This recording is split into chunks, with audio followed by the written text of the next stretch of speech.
Ezra 5, 1 and 2. Now the prophets Haggai the prophet and Zechariah the son of Edo prophesied to Jews who were in Judah and Jerusalem in the name of Israel. Prophesied they to them. Now, these were prophets. We see their prophecy in their scripture. What they're actually stating here isn't mentioned in this text, but it's recorded in the books, the prophecy they have. This was a very big ordeal. The temple was being rebuilt.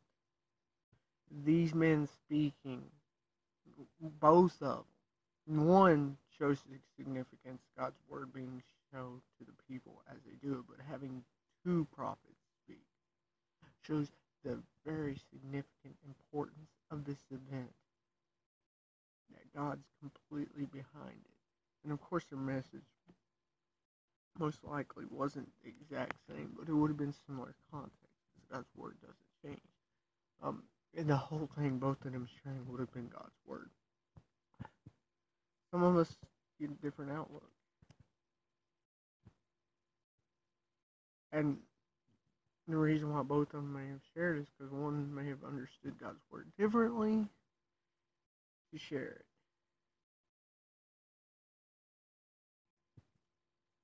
So, this shows the importance of it. You know, where to take God's word. You know, it's significant. It's important. Today we don't have to have prophets come speak to us to know God's word. We can open up the pages of the Bible and just read. You know, verse 2. Then rose up Zerubbabel, the son of Shealtiel, and Jeshua, son of Jozadak, and to begin to build the house of God. So they're starting to build. The temple had been destroyed during the time of the Babylonian exile. They're now under Persian rule, and they're rebuilding the temple.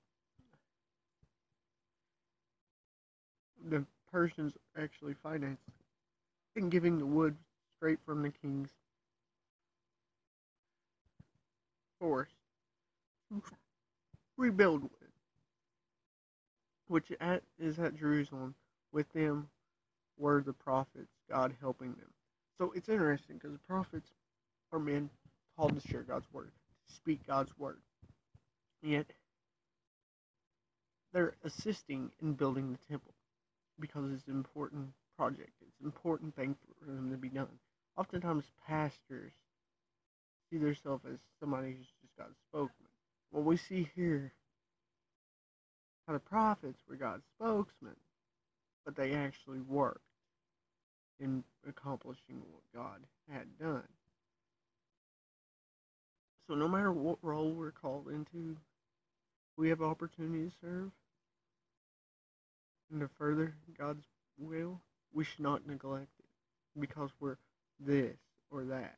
We should not neglect it. We should be willing to help any means we're able to. The prophets didn't come up with the excuse, well, we're just called to speak God's word. No, they were in there and helped. And it shows the trueness of character when a person goes outside what they typically do to help serve the Lord. And that's how we should be. Yes, there's things that the Lord has specially picked for us to do. That doesn't mean we're not supposed to do this or not supposed to do that when we have time and availability to do it. Now, I ain't saying pastors are always available because he's got a very busy schedule. I'm just saying they should not simply refuse to do something because they're called to do something else. None of us should be able to. Most good Christians, those that truly dedicated to the Lord, won't. Oftentimes they're committing to too many things. And that's the type of person you want. One that wants to be involved in everything, but can't be. That's the type of man God calls. Not someone who looks to get out of doing things, but someone who wants to be a part of everything.